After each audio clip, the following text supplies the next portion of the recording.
اللہ کے محبوب علیہ السلام ایک دن مدینے سے گزر رہے تھے تو ایک شخص جس کا نام تھا سوا، تو وہ گھوڑا لیے جا رہا تھا، حضور کو پسند آ گیا، اس سے کہا کہ یہ بیچتے ہو؟ اس نے کہا بیچتا ہوں۔ کتنے کا؟ اتنے کا۔ کہا کہ رکو میں اس کی قیمت لے کے آیا اور تمہیں دیتا ہوں۔ کسی نے اس کو رکے ہوئے دیکھا تو پوچھا یہاں کیوں کھڑے ہو؟ اس نے کہا مسلمانوں کے نبی سے اس گھوڑے کا سودا ہو گیا تو وہ قیمت لینے گئے۔ اس نے کہا مجھے زیادہ پیسوں سے دے دو۔ تو اس نے کہا میں تو یار سودا کر چکا ہوں۔ اس نے کہا کہ کوئی گواہ تھا؟ کہا نہیں۔ کہا مکر جانا۔ اس کو پیسوں کی لالچ آ گئی، اس نے کہا ٹھیک ہے حضور اتنے میں قیمت لے کے پہنچ گئے۔ تو اس نے کہا میں نے تو آپ سے سودا کوئی نہیں کیا۔ حضور نے کہا ابھی تو سودا ہوا ہے۔ وہ کہنے لگا میں نے سودا کوئی نہیں کیا۔ لوگ بھی اکٹھے ہونے لگے، ہجوم بن گیا۔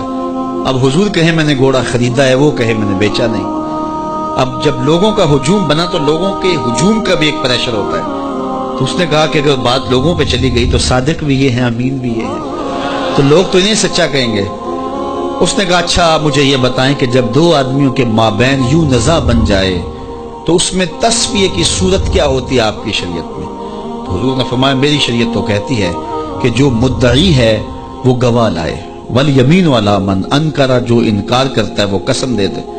اس نے کہا پھر ٹھیک ہے، آپ کا دعویٰ ہے کہ آپ نے گھوڑا خریدا ہے تو پھر آپ گواہ دیں، اور اگر آپ کے پاس گواہ نہیں ہے تو پھر میں قسم دے دیتا ہوں۔ جھوٹ اس نے پہلے بول لیا تھا، قسم دینا اس کے لیے مشکل نہیں تھا، اس کو یہ بھی پتا تھا گواہ کوئی نہیں۔ تو اس نے کہا جناب آپ گواہ پیش کر دیں تو میں گھوڑا دے دیتا ہوں جس قیمت پہ آپ بتا رہے ہیں، اور اگر آپ کے پاس گواہ نہیں ہے تو پھر میں قسم دے دیتا ہوں۔ اب بھری بزم تھی، لوگوں کا ہجوم تھا، اور اس نے ایک ایسی بات کی۔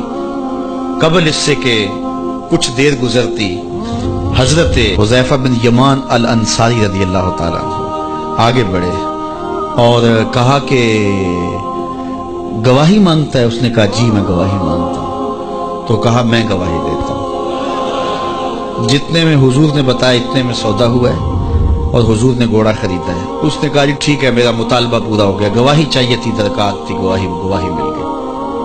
تو اس نے گھوڑا دے دیا اور قیمت اس نے لے لی۔ قیمت اس نے اپنی مرضی کی گھوڑے کے مطابق ہی لی تھی، وہ تو زیادہ پیسوں کے لالچ میں مکرا تھا۔ تو خیر اس کو راستہ نکلنے کا مل گیا، لوگ ہٹنے لگے تو حضور نے حضرت حذیفہ رضی اللہ